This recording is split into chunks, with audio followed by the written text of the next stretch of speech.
शेतकरी बांधवांनो नमस्कार. पुन्हा एकदा डॉक्टर किसानच्या यूट्यूब चॅनलला तुमचं स्वागत करत असताना खूप महत्त्वाचा व्हिडिओचा विषय आहे.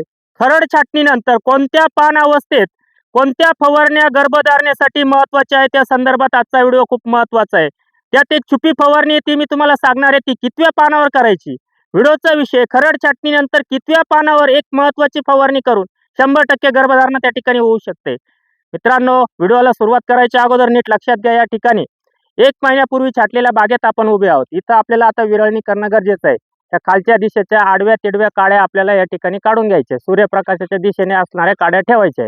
विरळणीवर हात मारला, विरळणी झाली, एक चांगला बुरशीनाशक कीटकनाशकचा स्प्रे देऊन घ्या. 3 दिवस 4 दिवस गॅप द्या आणि 6व्या 5व्या 6व्या पानावर असं सपकेन करून घ्या.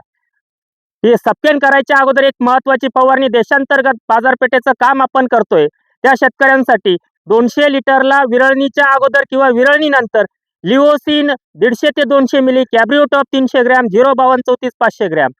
कॅब्रिओटॉप बुरशीनाशक काही चांगले बुरशीनाशक घेण्यापाठीमागचं कारण एक आहे की गेल्या वर्षी बऱ्याचशा शेतकऱ्यांचं ढगाळ वातावरण, सतत त्याचा पाऊस, त्याच्यामुळं पानगळ झाली आणि मालच आला नाही. म्हणून यावर्षी बुरशीनाशकांकडे देखील संजीवकांप्रमाणे लक्ष देणं महत्त्वाचं असेल. ही फवारणी झाली, आता तुम्ही विरळणी केली. विरळणी केल्यानंतर 4 दिवस जाऊ दिले, त्यावेळेस तुम्ही सपकेन करताय 5-6 पानावर. सपकेन केल्यानंतर तुम्हाला परत एकदा ज्या जखमा होतात तिथं कॉपर M45 एक स्प्रे करायचा आहे. कुठंतरी 3ऱ्या 4थ्या 5व्या दिवशी 3ऱ्या 4थ्या 5व्या दिवसापर्यंत कवळ्या फुटी बाहेर येतात. कवळ्या फुटी ज्या वेळेस बाहेर येतात त्यावेळेस तिथं त्या फुटींवर सूक्ष्म रस शोषक किडी ज्याला आपण म्हणतो, मग व्हाईट फ्लाय असेल म्हणजे पांढरी माशी असेल, पिवळा कोळी असेल, लाल कोळी असेल, त्याचप्रमाणे तुमचा थ्रिप्स असेल, जस्सीड असेल, हिरवा तुडतुडा असेल, हा अटॅक करणार.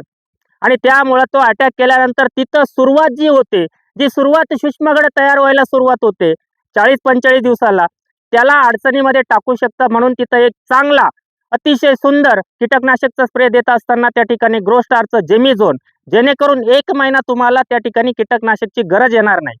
जेमिझोन 250 मिली, सनरूप 500 मिली आणि त्याच्यासोबत इमिडा 100 मिली. एक्सपोर्टचं काम असू द्या, देशांतर्गत असू द्या, डोमेस्टिक मार्केट असू द्या.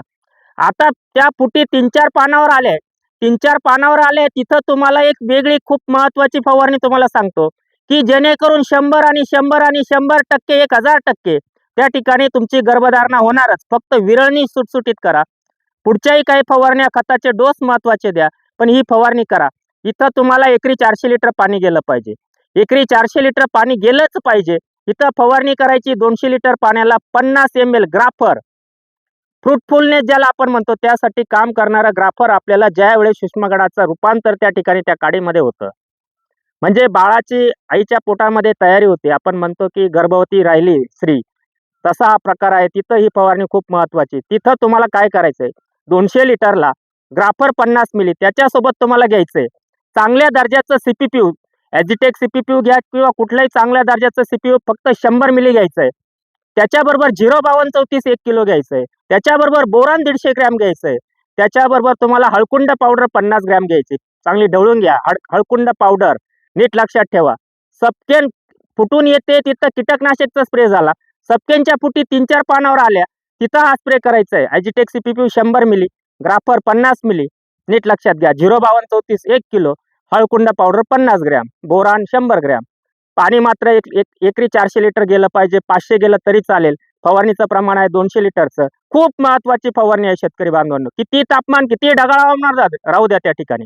आता पुढे जाऊन 4-5-6 दिवस जाऊ द्या, एखादा परत एकदा चांगला बुरशीनाशक कीटकनाशकचा स्प्रे करत असताना स्पॉट किलर 250 मिली, कोसाईड 200 ग्रॅम, प्रोक्लेम 100 ग्रॅम असा एक स्प्रे करा.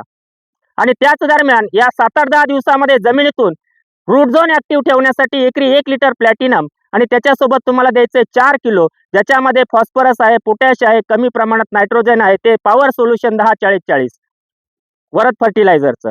आता हे दिलं आहे, 10-12-15 दिवसाचं कामकाज केलं.